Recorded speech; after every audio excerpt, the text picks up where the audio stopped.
Imagine winning a game by changing the rules, only to watch your opponent pick up that exact same new rulebook and use it to completely wipe you off the board. Yeah, it really is a masterclass in political blowback. Yeah. I mean, we are watching the entire electoral map get completely scrambled right before our eyes. Welcome to our deep dive. Today we're unpacking the headlines driving this absolutely massive, high-stakes battle over redistricting in the United States. Right.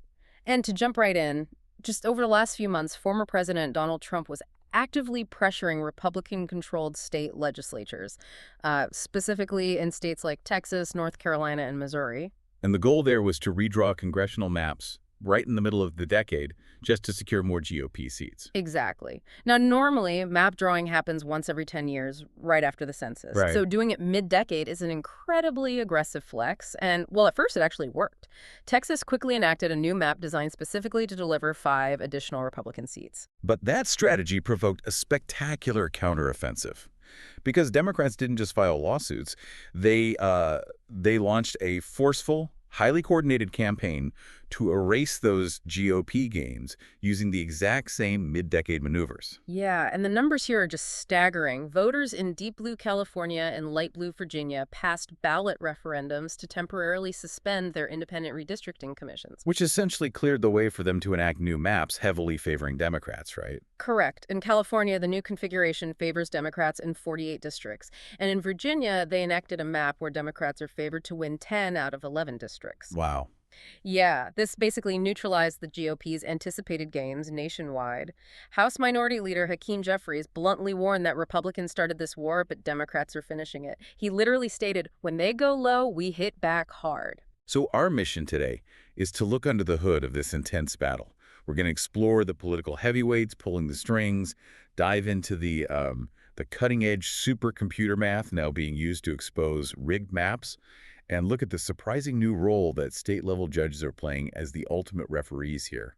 It's a lot of moving parts. It is.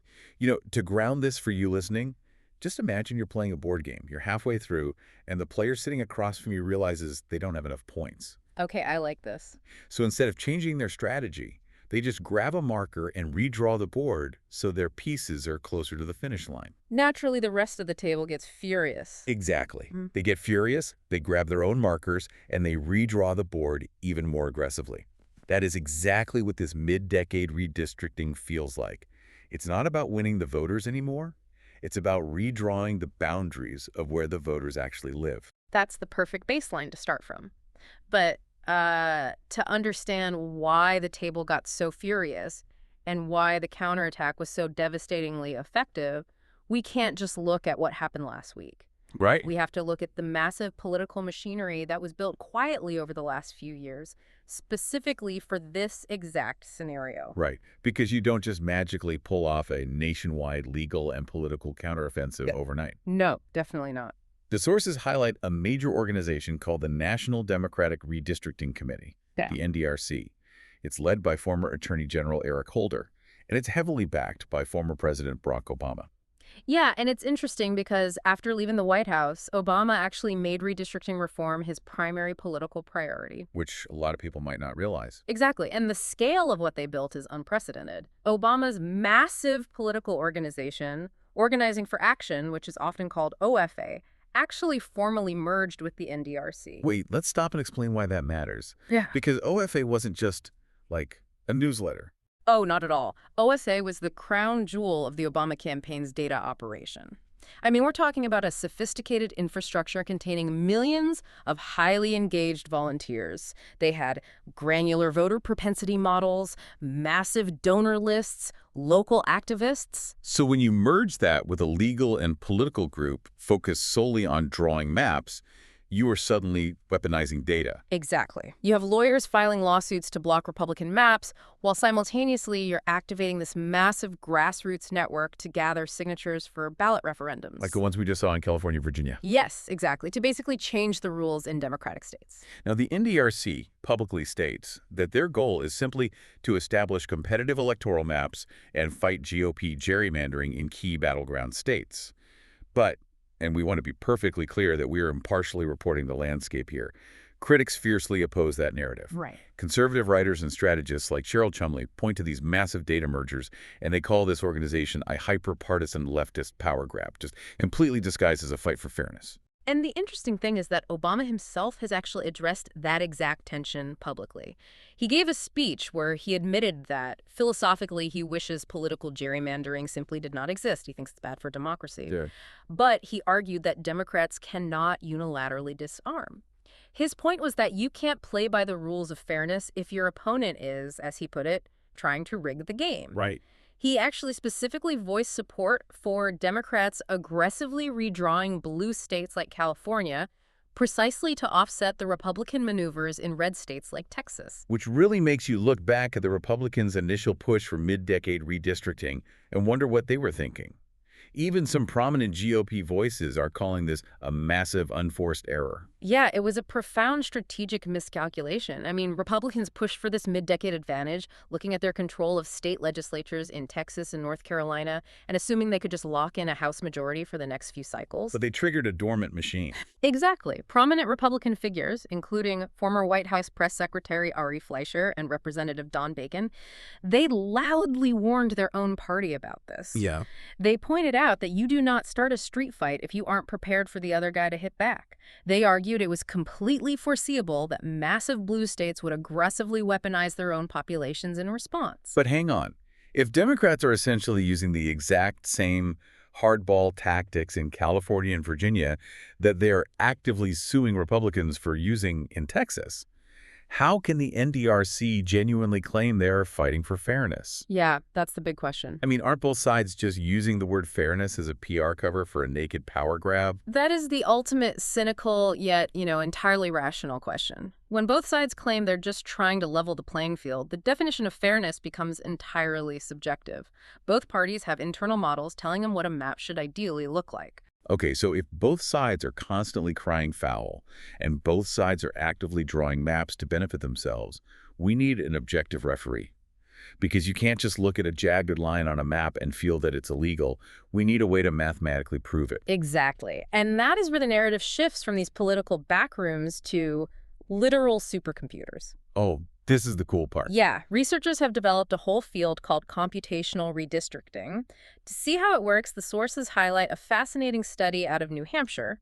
Researchers there are evaluating maps using complex algorithms, specifically something called Markov chain Monte Carlo methods. Okay, let's slow down. Markov chain Monte Carlo sounds like the title of a graduate-level physics paper. It does. How does that actually catch a politician cheating? I know it sounds intimidating, but the mechanism is actually brilliant.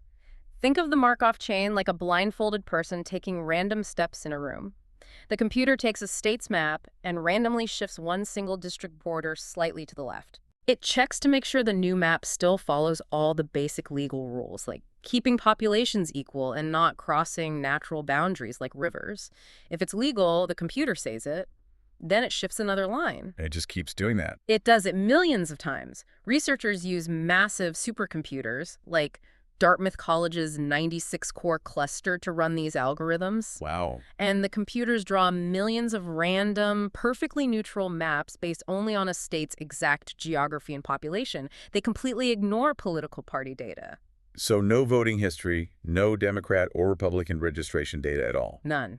Just pure geography and population density. Okay, let's unpack this. So it's basically like grading a test on a curve, but instead of using the real students, the computer generates a million neutral, unbiased ghost students to figure out exactly what an average, totally normal score should look like. Yes, perfect analogy.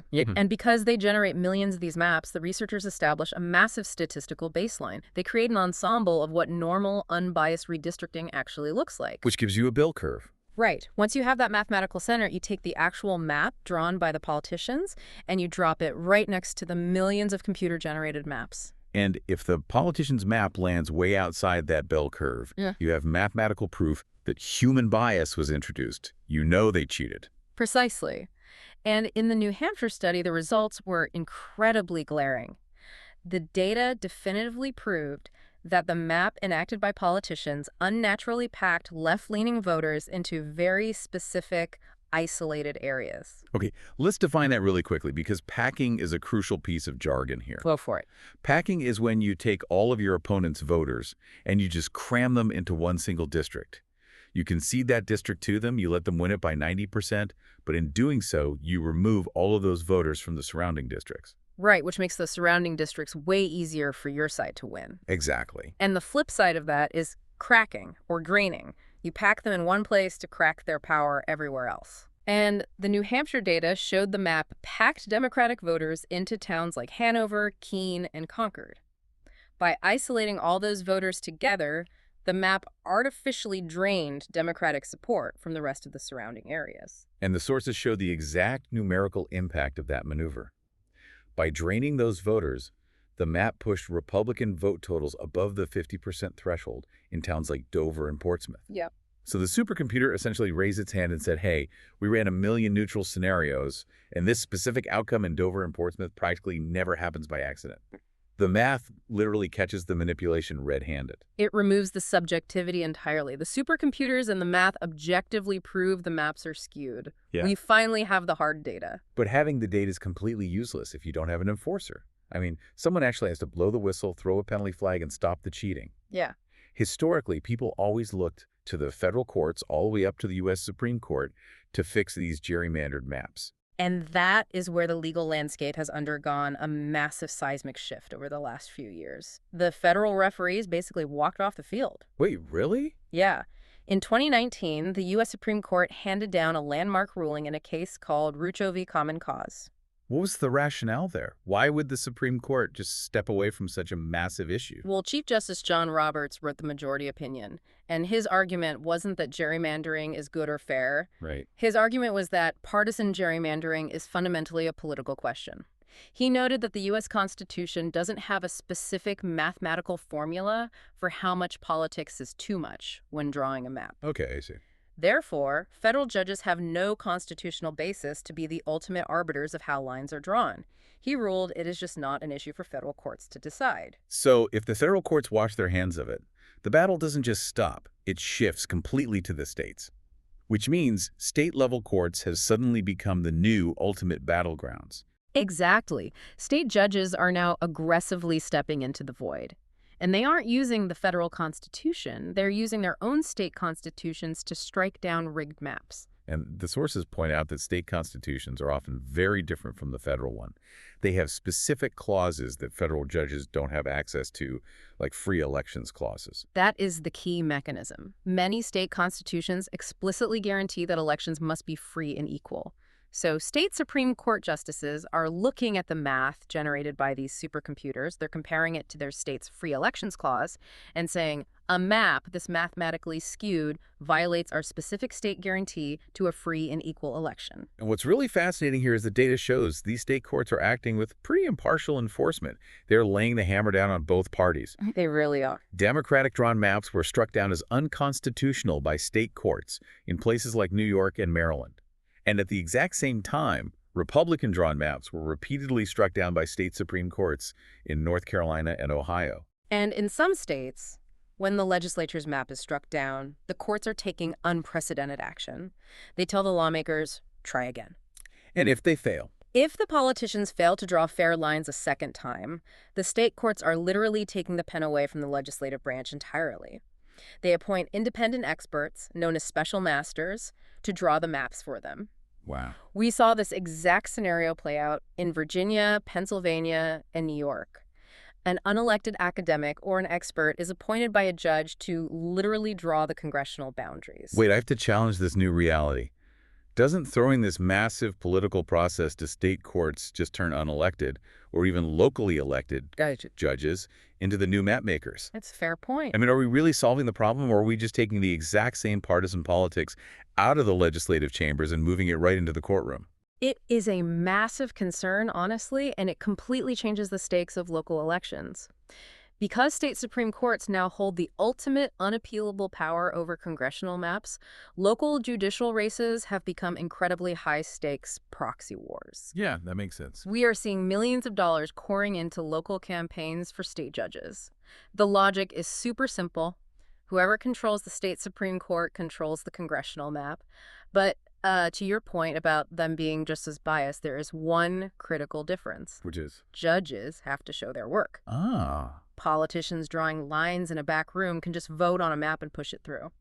Judges, on the other hand, must issue written opinions justifying their decisions based on constitutional law, precedent, and increasingly, the hard mathematical data from the computational redistricting models we just discussed. Right. Their bias is at least constrained by the requirement to legally and mathematically justify their rulings in public. That is a fascinating distinction. Transparency forced by the judicial process. Well, we have covered a tremendous amount of ground today. You definitely have.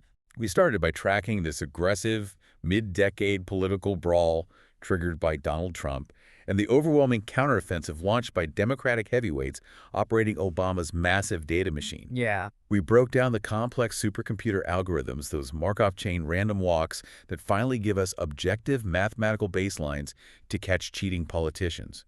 And we explored how the Supreme Court's exit from the arena has turned state judges into the ultimate enforcers, shifting the entire war to local courts. The machinery behind our elections is constantly shifting beneath our feet.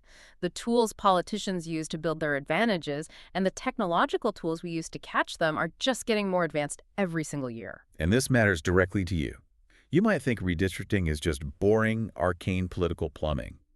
But the exact shape of your local district literally dictates the value of your vote. Absolutely. Long before you even walk into the voting booth, the lines drawn around your neighborhood decide whether your voice is going to be amplified or legally and mathematically diluted. It is the absolute bedrock of how your representation in government is decided. I want to leave you with a final thought to mull over. We talked about Dartmouth's 96-core supercomputers running Markov chains. If algorithms and machines can draw millions of perfectly neutral, mathematically fair maps in a matter of seconds, maps that completely ignore political bias, why do we still let flawed, partisan humans draw the lines at all? It's a great question. If the goal is truly a fair map, should we hand the pen entirely over to the machines, or does the messy experiment of democracy inherently require a human touch, flaws and all? Something to think about.